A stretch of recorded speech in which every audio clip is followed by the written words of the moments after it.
और मन में सफाई होगी, चेतना में सफाई होगी, नीयत साफ होगी, तब निस्संदेह उसे बरकत होगी। नीयत साफ होती है तो नियम से बरकत होती है, और नीयत खराब होती है तो कभी भी बरकत नहीं होती। खराब नीयत का आशय है खजाने में छेद हो जाना, और नीयत साफ का आशय है उसका ढक्कन लग जाना। वह चीज़ घटेगी नहीं, बढ़ती जाएगी, बढ़ेगी नहीं तो कम नहीं हो पाएगी। महानुभाव, इसलिए आप सभी लोग सबसे पहले अपनी नीयत को स्वच्छ रखें। नीयत माने भावना, परिणाम, दृष्टि, अंतरंग का विचार। वो यदि ठीक है तो सब ठीक है। इसलिए किसी ने कहा,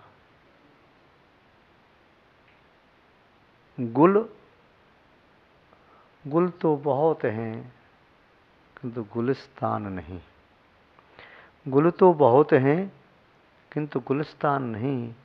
लोग तो बहुत हैं किंतु इंसान नहीं। महानुभाव,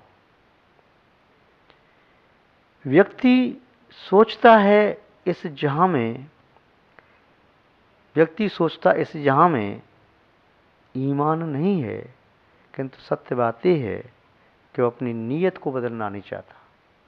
इसलिए कहता है जहां में ईमान नहीं, नीयत बदल जाए तो जहां में ईमान है। बुरा कुछ भी नहीं है, बुरा है देखने की दृष्टि। कौन कहता है गीता बुरी है? अरे ना गीता बुरी है, न कुरान बुरा है। न गीता बुरी है, न कुरान बुरा है, न राम बुरा है, न रहमान बुरा है, न हिंदू बुरा है, न मुसलमान बुरा है, न सेवा बुरी है, न आत्मा का ध्यान बुरा है। सच पूछो तो हमारे मन में बैठा हुआ बद नियत का ये शैतान बुरा है। यदि बद नियत का शैतान हमारे दिमाग में से निकल जाए, हमारे मन में से निकल जाए, तो संसार में सब जगह अच्छा ही अच्छा है। कोई भी व्यक्ति बुरा नहीं, दुश्मन भी बुरा नहीं, मित्र भी बुरा नहीं। बस हमारी नीयत को हमें साफ करना है। और नीयत बदलते ही, जो आपसे पहले कहा था, नीयत बदलते ही नियति बदल जाती है। इसीलिए आओ आज हम सब मिलकर के अपनी नियति को बदलने का प्रयास करें, और वह नियति बदलेगी नीयत बदलने से। तो नीयत को बदलना है, नीयत की स्वच्छता हमारे लिए अनिवार्य है। यही आत्मकल्याण की एक प्रामाणिक साधन है, हेतु है। इसी के माध्यम से कल्याण संभव है। हम और आप सभी आत्मकल्याण कर सकें, इन्हीं सद्भावनाओं के साथ हम अपनी शब्द श्रृंखला को यहाँ पर विराम देते हैं। जय बोलिए श्री शांतनाथ भगवान की, परम पूज्य आचार्य गुरुदेव श्री विद्यानंद जी महाराज की, अहिंसामय विश्व धर्म की। धर्म स्नेही सत श्रद्धालु यहाँ पर उपस्थित आप सभी भव्य वर पुंडरीक पुण्यात्मा महानुभाव, जीवन तृण की अनीक पर रखी हुई ओस की बिंदु की तरह से इतना क्षणध्वंसी है। प्रचंड सूर्य की किरणों से वह ओस की बिंदु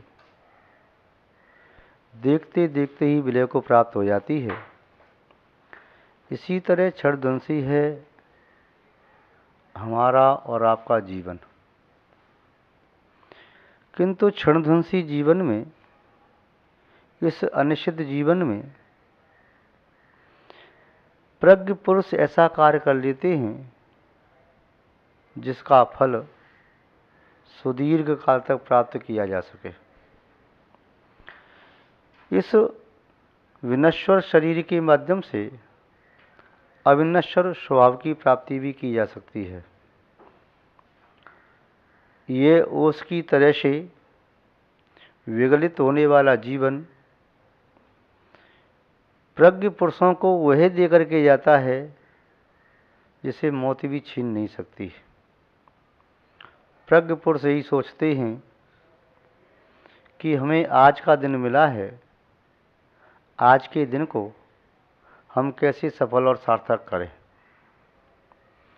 मंदबुद्धि और अज्ञानी पुरुष वे होते हैं जो कल की समीक्षा करते रहते हैं, बीते हुए कल में हमने क्या किया, ऐसा क्यों किया, ऐसा क्यों नहीं किया। उसकी समीक्षा बार बार करने से मन क्षुभित होता है। अच्छा किया तो मन अहंकार से पूरित होता है, बुरा किया तो मन दीनता के गर्त में चला जाता है। किंतु जो व्यक्ति भूत को भूतवत मान करके छोड़ देता है, वह व्यक्ति वर्तमान में बढ़ने में समर्थ होता है। कुछ व्यक्ति ऐसे भी होते हैं जो भविष्य की कल्पनाएं करते रहते हैं। उनकी कल्पना का जाल इच्छाओं के ताने बाने से बुनता चला जाता है। कभी कोई इच्छा पूर्ण ऐसे होगी तो कभी दूसरी इच्छा वैसे पूर्ण होगी। उसके उपरांत में ऐसा करूँगा, उसके उपरांत में वैसा करूँगा। इस प्रकार का यह कल्पनाओं का जाल इतना सघन हो जाता है कि वह जीव उन कल्पनाओं के जाल से मुक्त नहीं हो पाता। एक कैदी की तरह से वह अपना जीवन व्यतीत कर देता है। दूसरी बात ये भी है, भविष्य के लिए वर्तमान के समय का दुरुपयोग करना, यह बुद्धिमानी कभी नहीं कही जा सकती। भूतकाल की समीक्षा करते हुए वर्तमान को गंवा देना, यह भी बुद्धिमानी नहीं कही जा सकती। महानुभाव, बुद्धिमानी यही है कि हम अतीत को मृत मान करके छोड़ दें। जैसे मृतक पुरुष को व्यक्ति अपने पास रखता नहीं, या तो उसका अग्नि संस्कार कर देता है या उसको दफना देता है, क्योंकि वह मृतक वह ऐसी ऊर्जा वर्गणाएं छोड़ता है जिससे जीवंत व्यक्तियों का जीना भी दूभर हो जाए। हम भी अतीत काल के उस शव को अपने साथ ढोते रहते हैं, तब अतीत काल के शव में से ऐसी वर्गणाएं, वासनाएं निसर्गित होती हैं, निर्गत होती हैं, जो वर्तमान को खराब करने वाली होती हैं। इसलिए अतीत को छोड़ें। अतीत अपने आप में कह रहा है कि मैं बीत गया। यदि मुझे ही पकड़े रहोगे तो तुम भी बीत जाओगे। इसलिए अनागत की ओर बढ़ो, और अनागत की ओर भी बढ़ना तब सार्थक होगा जब वर्तमान काल में जो कदम रखा जा रहा है उसे अच्छी तरह से देख करके, सोच करके, समझ करके रखा जाए। जो वर्तमान के कदम को बिना सोचे, बिना समझे, बिना अवलोकन किए रख देता है, यह सोच करके मेरा पूर्व में रखा गया कदम बहुत अच्छा था या बुरा था, भविष्य में मैं ऐसा कदम रखूँगा, तो वर्तमान का फिसला हुआ कदम वह भविष्य को सार्थक नहीं कर पाएगा। महानुभाव, इसलिए किसी ने ठीक लिखा है, अजम्बो भूदो भूदोब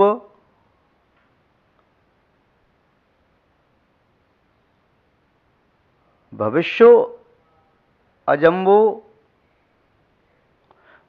भूदो भूदोब मर्ण दे। भविष्य अजन्मा है, अजम्बो भविष्यो होदी भूदो भूदोब मर्ण दे।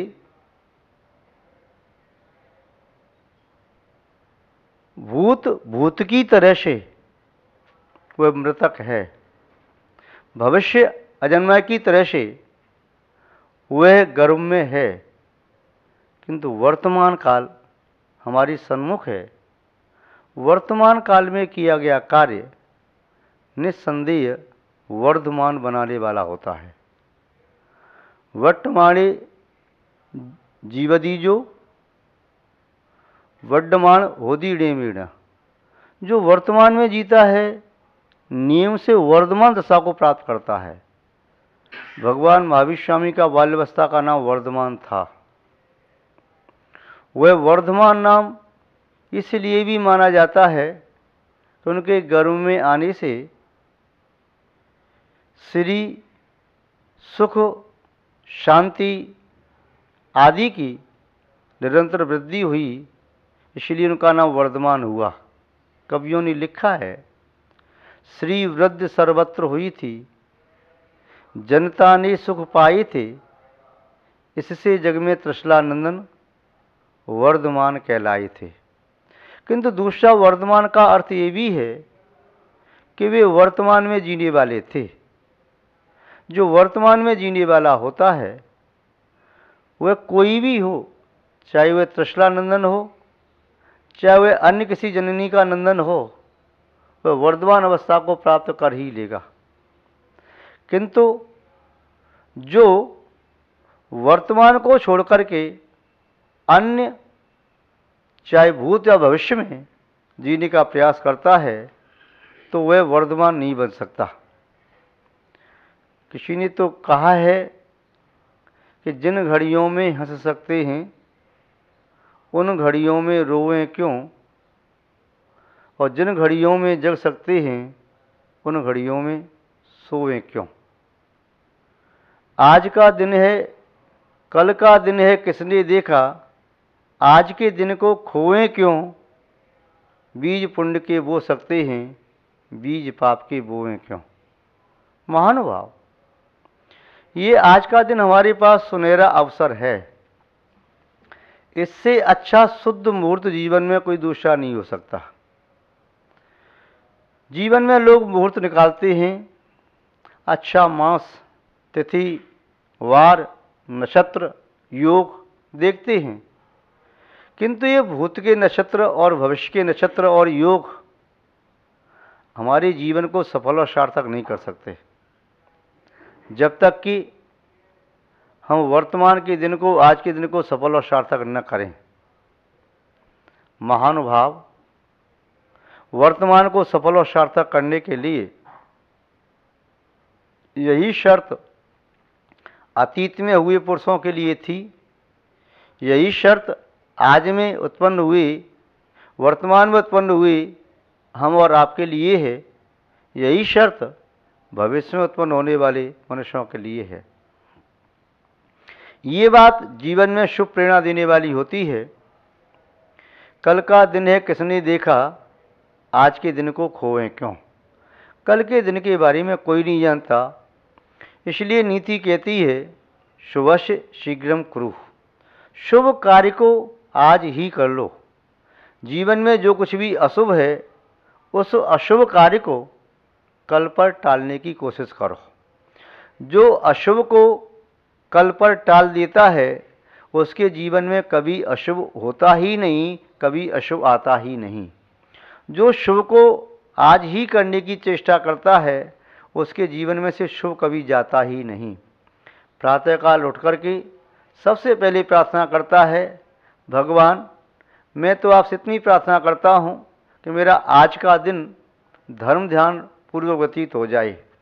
मैं आपसे कल के लिए कुछ नहीं मांग रहा, परसों के लिए नहीं, महीने भर बाद तक नहीं, साल भर के लिए नहीं, अगली पीढ़ी और उसकी अगली पीढ़ी के लिए नहीं, अतीत में मेरे हुए पूर्वज उनके लिए नहीं मांगता, अतीत में हुए मेरे पितृ आदि उनके लिए कुछ नहीं मांगता, अतीत मेरा निकल गया उसके लिए मैं कुछ नहीं मांगता। बस मैं तो इतना मांगता हूँ आपसे, केवल एक दिन की प्रार्थना करता हूँ और मेरा आज का दिन ठीक से जाए धर्म ध्यान पूर्वक। आज के दिन में मुझसे भूल करके कोई पाप न हो, आज मेरे चित्त में कोई अशुभ विचार न आए, आज मेरे श्रीमुख से कोई अशुभ वचन न निकले, आज मेरे शरीर से कोई असत चेष्टा न हो, आज मैं किसी के साथ बुरा व्यवहार न करूं। जब कोई व्यक्ति लघु वस्तु की याचना और प्रार्थना करता है तो उसे लघु वस्तु सहज में मिल जाती है। बड़ी बड़ी वस्तु की याचना प्रार्थना करने वालों को मिले या न मिले, भगवान से आप 100 साल के सुख शांति की बात कहें, शायद तुम्हारी प्रार्थना सुनी या न सुनी जाए। भगवान से आप कहें कि मैं और मेरी पीढ़ी, मेरा परिवार, मेरा वंश सब सुख को प्राप्त करता रही, हो सकता है उतनी बड़ी सुख और शांति के लिए बहुत बड़ा मूल्य चुकाना पड़े, किंतु छोटी प्रार्थना और याचना जल्दी पूर्ण हो जाती है। कोई भिक्षुक आपसे आकर के आपका महल मांगे तो कोई भी राजा अपने महल को उसे न देगा। कोई भिक्षुक किसी राजा से उसके वस्त्र आभूषण मांगे, उससे उसका राज्य मांगे, उसकी रानी मांगे या और कोई चीज़ मांगे तो राजा उसे न देगा, कोई व्यक्ति भी न देगा। उससे केवल इतना मांगे, मुझे तो केवल अभी आज का भोजन चाहिए, बस इतना ही मेरे लिए पर्याप्त है, इससे ज़्यादा नहीं। इतना मांगता है तब कोई भी व्यक्ति जिसके पास स्वयं के पेट भरने के लिए भी भोजन पूरा न हो, तब भी उसकी इतनी प्रार्थना को सुनकर के अपने अल्प भोजन में से भी उसे भोजन दे करके तृप्त करने की वांछा करेगा।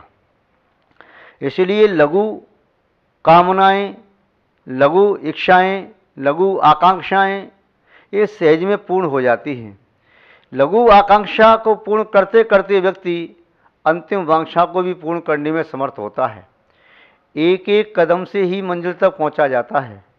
एक साथ कोई व्यक्ति 100 कदम नहीं रखता, एक एक कदम रखते रखते आगे बढ़ता जाता है। प्रभु से कहे कि मैंने जो कदम उठा लिया है वह सही स्थान पर मैं रख दूं, और पुनः दूसरा कदम रखने के लिए फिर कहे अब मैं पीछे वाला कदम उठाया है वह सही स्थान पर मेरा कदम रख जाए, फिसले ना। एक एक कदम बढ़ता बढ़ता व्यक्ति बहुत ऊंची मंजिल को, चोटी को भी प्राप्त कर सकता है। किंतु जो व्यक्ति ये सोचे कि मैं एक साथ 100, 1000, लाख और करोड़ अरब कदम एक साथ पार कर लूं, वह संभव नहीं है। छोटी सी टॉर्च जिसका प्रकाश 4 कदम तक का है, उस 4 कदम के प्रकाश में या 1 कदम तक प्रकाश देती है वह टॉर्च या दीपक, उतने से प्रकाश से कई मीलों की यात्रा की जा सकती है। और व्यक्ति ये सोचे कि मेरे पास बहुत बड़ा प्रकाश होगा तभी मैं यात्रा प्रारंभ करूंगा, तो उसकी यात्रा पूर्ण न हो पाएगी। महानुभाव, जो व्यक्ति आज का काम आज करते हैं, जो व्यक्ति आज का काम आज करते हैं, वे समय पर राज करते हैं। दुनिया मानती है उन्हें अपना आदर्श, दुनिया मानती है उन्हें अपना आदर्श। इतना ही नहीं, दुनिया वाले लोग उन पर नाच करते हैं। महानुभाव, वर्तमान में जीने वाला, वर्तमान को अवस्था को प्राप्त होने वाला कोई भी व्यक्ति हो, उससे विश्व के सभी प्राणियों का रिश्ता है, नाता है।